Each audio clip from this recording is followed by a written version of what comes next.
This is going to be more of activating in a DSP. So when we talk about data, it's really hard to separate data from an ad targeting parameter as well as from a measurement. It's very hard to have that conversation and think of them as separate, and you probably shouldn't. But for the purposes of today's conversation, we're going to look at it in just ad targeting. So you think about first-party data, it's CRM-based data, so a customer list. So you upload it into a DSP, therefore it's activatable. So anyone who signed up for an email, anyone who's on some form of mailing distribution list. But the biggest one in programmatic is really cookie identification, so website users, how they view it. Second-party data is the exact same thing as first-party data. It's just it's somebody else's that they're sharing with you. So it's a really, really simple thing to think about. Third-party data is going to basically represent around 90 or 85% of all the data you're going to activate upon, and that is available in the marketplace. This can be anything from behavioral data, so they went and they've done this, all right, or it can be lookalike modeling, so somebody who has completed an action did all of these steps beforehand. Let me find more people who have done those steps but has not yet completed that action. And then just general audience. So there will be audience aggregators that take a slew of signals such as address, where you live, your zip code, things like that, and then basically combine it and say, all right, here's a bulk of people I'm going to label as an intender.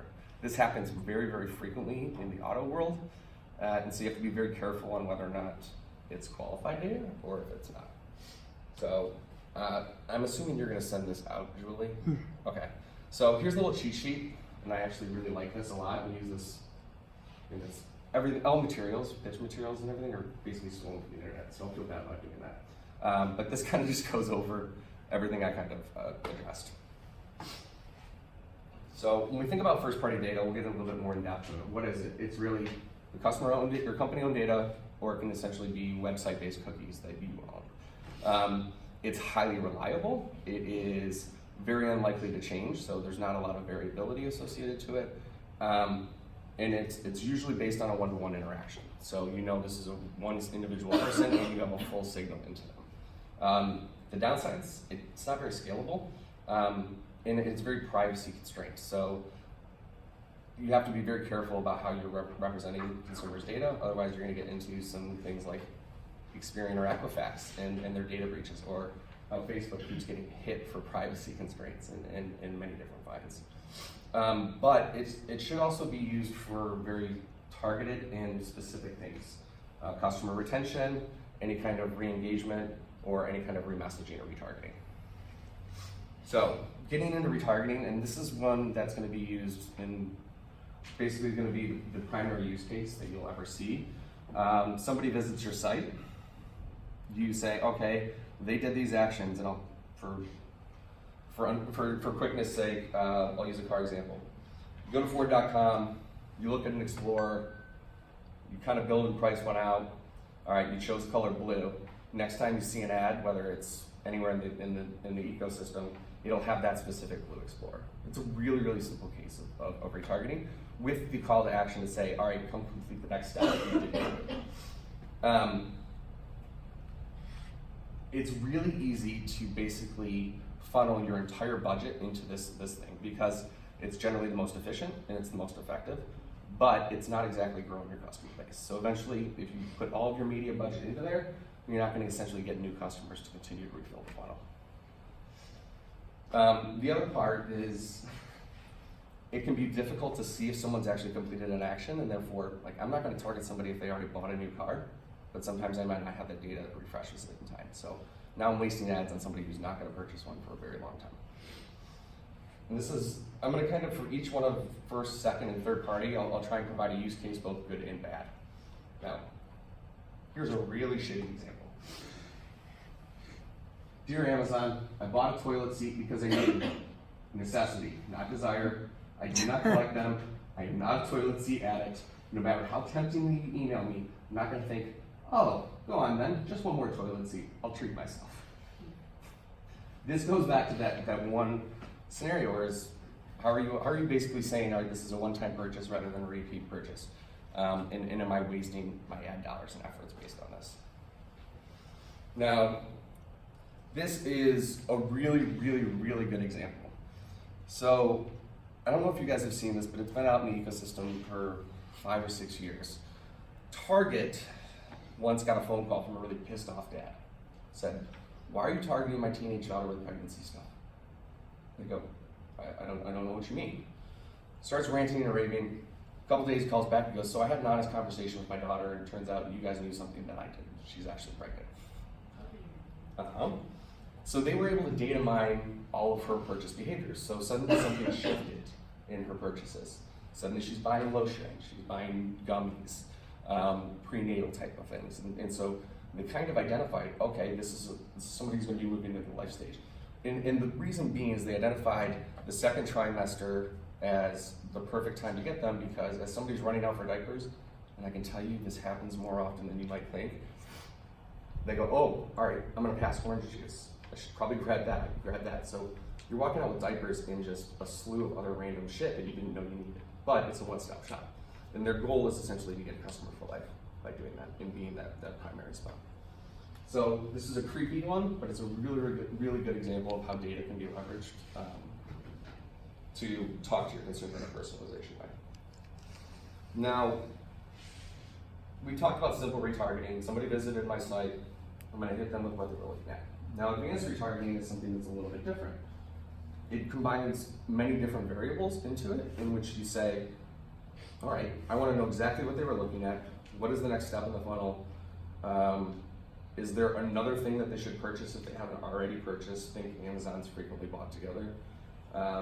Or what is the color of what they're looking at? And so both data, call to action, creative color, everything can essentially be decision treed in order to look at that.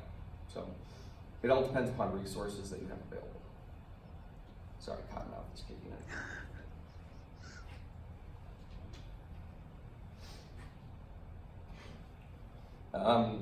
We kind of talked about this a little bit briefly, and I don't know if we want to spend a ton of time on this, but second party data is basically the sharing of companies' data. A lot of times this is called a co-op. And if you guys start going through different partners in terms of data sharing companies or DSPs or SSPs, one of the DMPs is Adobe. And Adobe itself has about 400 customers that are basically blue chip advertisers that share all of their information in a privacy compliant way with Adobe, and then it's anonymized and pushed out. This is a really broad example of second party data, but in this instance, Ford could essentially leverage IBM data in IBM's consumer database in order to target them and build more rich profiles of them. So it can be done in that instance where you essentially want to enrich your customer base and get more signals. Another simpler one is simply signing up for ESPN's fantasy football or college pick'em or one of their bracket games and say, this is sponsored by Acura. How do I, do you want to sign up for a newsletter? So something as simple as ESPN doing the data capture with their users, saying, yep, please pass my information along, my registration information. Cool, now Acura can use it in their marketing promotions. So it's a very, very kind of simple use case. Now we get into third party data. So this can be anything. We generally broadly term it as any kind of audience data that is anonymized and aggregated. So they can include very interesting things such as people with high credit scores, those that are in market for a car because they've been going to car wet shopping behaviors, somebody who's about to buy a home because suddenly they downloaded Zillow or the real estate app. Somebody who's leaving college is a great example, and they're now starting to sign up for LinkedIn and starting to sign up for career type of sites. So all this stuff can be aggregated and then basically grouped together to say, all right, here's a bulk of these individuals that meet these criteria. The issue with it though is that they don't tell you how they did it. So unlike how I know exactly what my consumer is from my site and what the actions they're doing, I don't know how qualified a lot of these audiences are. They don't tell you what's going into because it's their secret sauce. A lot of those walls are being broken down, but right now that's kind of where it is. So if you want to think about first, second, and third party, think about limited scale but high effectiveness. So I'm trying to do it inverted. And then you grow scale, but you don't necessarily know what the quality is. The one other thing I actually want to call out is, and this can be asked, is freshness of data. So I use this example from a car when we look at our site and say, you know what, somebody already converted, I'm going to pull them out of that pool. Most auto sites or even car-based data that's third party uses vehicle registration. So DMVs actually submit once a month all of the new registration of vehicles to the household level. That's then matched up to different cookies and basically anonymized. So if somebody buys on the first of the month, that's not going to necessarily be reported until the following month to all of them. So you're wasting 30 days of potential impressions. So it's always good to ask when data is being reposed. So I kind of touched on a little bit of this. So the aggregated data, it's taking a ton of different signals. Behavioral data, it's registration of basically users' web browsing behavior. So, all right, they've gone to TechCrunch, they've gone to Gizmodo, they've gone to a bunch of these different sites. Must be a tech enthusiast. Here's an interesting one: is keyword targeting. So, like behavioral, it's looking at the type of content that somebody's using, but it's also scanning the page to say, all right, what is the relevancy of this information? Now, basic keyword targeting doesn't take in emotions or positive or sentiment, essentially. So, is it talking good? Is it talking bad about this? All we know is it's talking about the new iPhone. It doesn't say, why do I need 3 damn cameras? How many are going to break? Why is it so expensive, etc. There is a semantic evolution where now people are starting to look at what is the sentiment of it, because you don't necessarily want to be around it. From Ford, we ran into this really recently, is anytime we run into recall. So I don't want to be serving up an ad when they're like, you know what, that transmission's a piece of shit. Which was a USA Today article, no opinion on mine. So we basically said, all right, we obviously shouldn't be around this content unless we have some form of combative message. That's something that we have to take into consideration. When you can't use semantics, then you use combination of keywords. So you don't want to be Delta plus airplane crash. So you can use that actually as a suppression rule. And then the last one is really lifestyle. So when we look at all of these different touch points, all right, they go to these types of sites, we can kind of build out an aggregated profile. So if you look at me, it's going to be, mid-30s, married, got a kid, basically boring suburban dude. So here's a really bad example of keyword targeting gone bad. This is a touchscreen graph, as I took it back, I think, like 2010. But if you look up here, there's a news article that says Southwest checking planes after full forces jet to land. I don't know if you guys remember this story, but a lady actually got sucked out and ended up dying. So you want to be very careful. And now they're like, oh, hey, look, we're lowering our fares. All right, that's not exactly giving me any really good confidence there. So if they were using semantic targeting, or if they were using any kind of suppression or keyword targeting, they would have been able to avoid this. So not only does it look bad for the brand, but you're also wasting dollars. Because I don't think anyone's going to click on an ad right after seeing the news article that says planes are crashing. So think about any kind of bad news, guns and mass shootings, autos and recalls, anything of that capacity. So this is important to think about, but not all data is the same, and I kind of tried to mime this, but the propensity and quality of data, the better it is, the less scale there's going to be. So it's more of a one-to-one. But as you look for mass scale, mass reach, mass awareness, you're not necessarily going to get the quality of the data because you're sacrificing some of those things. So it's an inverse relationship, and where's that point of diminished returns? So this is where it gets a little bit interesting. How many of you guys have ever heard of a device graph? Cool. Good. This will come up even more so in probably your analytics and your measurement chapter, as well as optimizations. But in a nutshell, a device graph or cross-screen targeting or cross-screen attribution identifies a consumer as one individual across many different screens. And so it knows I'm here, and I'm here, and I'm the same person. And the reason it can do this is one of two ways. Number one, it can pull, and this is what we call probabilistic, it just says signals. These two things are always close to each other, they're always on the same network. It's pretty highly likely that and they have the same browsing behavior, same type of usage. It's pretty likely that this is the same individual. The other way that they can do this is called deterministic. So, how many of you guys use Chrome? Did you guys log in? So you got all your bookmarks, saved passwords, credit cards, all of that. How many of you guys have Android? Yes. Okay. But, so my Android phone makes me log in to essentially Chrome or to use this. So now it can say, all right, this is a registered user here. It's the same registered user I'm using. So all of my different browsers, all of my apps, it's now saying, no. This is all one person.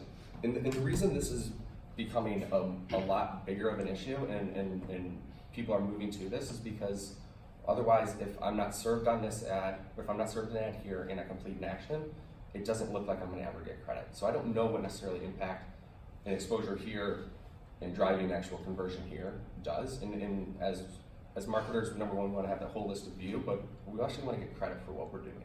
So, and the last part is reach and frequency, and this is a big one.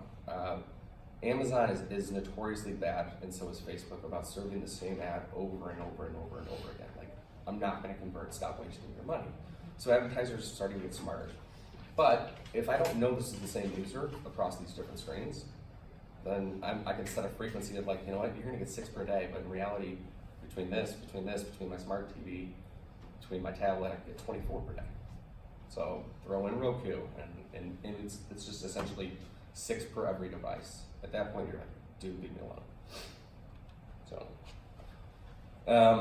when we think about device graphs, and your book calls it cookie sinks, a lot of times this will happen just with individual companies and saying, all right, and this is a lot of where second-party data happens.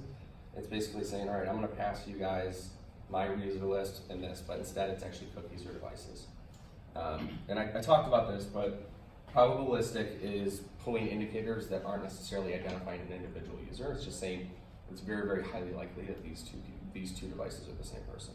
Whereas deterministic knows for sure because there's either some form of registration, some login, or other identifier in which they can look at it. So, man, that screen grabbed it up good. Sorry. So here's kind of a good thought exercise, and this will be good for your course later, or your real world example when GM gives you their brief. Start to think and train yourself. I know this is really not what you want to do in your free time, but as you guys see ads, start to say, number one, is this relevant to me? Was this specifically targeted to me? And what information can you potentially glean off of it that they're getting and serving you with it? So, do they identify you by the sites you visit, by your location being in East Lansing, probably being a college student? Are they identifying where you might be in your stage of life? Those types of things. And start to go through that and then identify, did they get it from first party data? So did I somehow register for this? Did they get it from second party data and being like, this sounds a lot eerily from some of the information I've given to this other company, why are they using it? Or is this just broad third party, they've aggregated? So, there's an interesting thing where, and I've seen this happen countless times, where people are like, dude, this is getting way too complicated, there's way too much going on. Let's just talk to 25 to 54-year-old people. It's okay. There's instances where that's applicable, and that's great, like a Super Bowl ad. You're not gonna target a Super Bowl ad, it doesn't make sense. So you wanna actually avoid analysis paralysis. And the key to doing that is to identify what is gonna essentially be your base data segment that you're gonna utilize for ad targeting, and then start to build from there. How can I extrapolate on it? How can I enhance it? How can I enrich it? So, and if you're not setting those priorities, and those priorities where you guys can have control as media planners, and especially in programmatic, is what is my data, how much am I bidding on media, those price points. But you might not necessarily be able to control creative, you might not necessarily be able to control timelines, but you can control efficiency or effectiveness. But it's important to get those goals up front so that can help drive your strategies. And this is where a lot of times we get annoyed in the industry. Effectiveness is not the same as efficient. And the reason I bring that out is that I can be as efficient as possible in getting 4 people to my website. But if it's only 4 people, is that really going to be growing the brand? So what you have to think about is, where do those two meet, and how am I being the most effective in getting the most reach and scale while still not overbuying everything and not overpaying? So I use this example is kind of a screen grab from one of our internal tools, is where we take first party, second party, third party data, and we model it in an internal DMP. And what that does is say, I've got 100 million different cookies. Obviously, there's way more cookies than there are people in the United States. But it brings in all of these different type of profiles. Here are the indicators. So from each one of these broad bubbles, these big ones right here, I can simply say, here's a high index, but now, okay, this can drive my creative strategy. This can drive my site strategy. We can drive all of these things. So data is the key to doing any of this type of thing. So it's really important, number one, to start with quality data, to know where you're getting it from, and making sure that it's actually driving a lot of the other decisions. That's the ideal state. Doesn't always work that way, but we kind of get that. In this tool, so if you guys are going to be on the trade desk, they'll have something very, very similar to this. So, got all this data, now what? This is where the decision tree is important. So, all of this information, first party data, second party data, third party data, comes through in a bid request.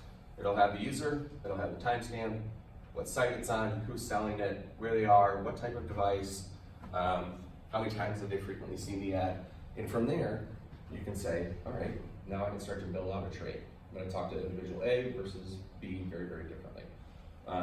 In a small use case, one of the things that we discovered was we ran an attitudinal study on a Ford brand a couple years ago, and it was for Mustang.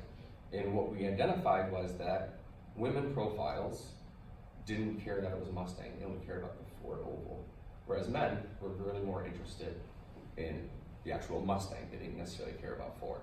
So how does that decision tree now suddenly say, all right, how's that going to change my creative strategy? Then we break it down by age. Younger men wanted to see the car burning out, and so the commercial was just basically like, a newly empty nested couple driving 40 miles an hour through a nice forest on a Saturday leisurely drive with the top down. It was very mellow. It wasn't Mustang. So that kind of pissed off the younger crowd. The middle crowd goes, people my age go, well, that's not realistic. I can't put a car seat in that. Didn't show those type of capabilities. However, the boomers, like my dad, was like, yeah, dude, that's awesome. Would love to be able to do that on a Saturday. So those types of things can actually drive an impact of the overall consumer. So a decision tree can help you guys map that out based on the different signals you get. And a DMP makes these decisions possible. So as I said, Trade Desk has a great DMP. We utilize it a lot to break out and group audiences. But all of this different type of information and audiences. So Ford has many, many different sub-brands to put it lightly. FCSD is Ford Service and Credit. So it's thinking like the quick lane as well as any people who are financing through Ford. When we think about just the Ford vehicles, it's just the normal cars on the road. So nameplate launches, things like that. Then you have Ford Corporate. What's their message? Ford Pass is the new mobility stuff in which they're looking at and more so being an enabler of mobility. So that's electric vehicles, that's ride sharing. They have scooters that are available for rent, just like birds. And then Ford Money, so that's actually more of a finance arm. So think of it like investor group, which would we'll see different things. Now, all of those audiences from all of those profiles can go essentially into the DMP, but subsequently so can all of our different information that we get from our advertising. So now how do we match those up and we start to have those connections? What do we know where those previous exposures were? And how do we make sure that we're talking to each one in a personalization or individualization?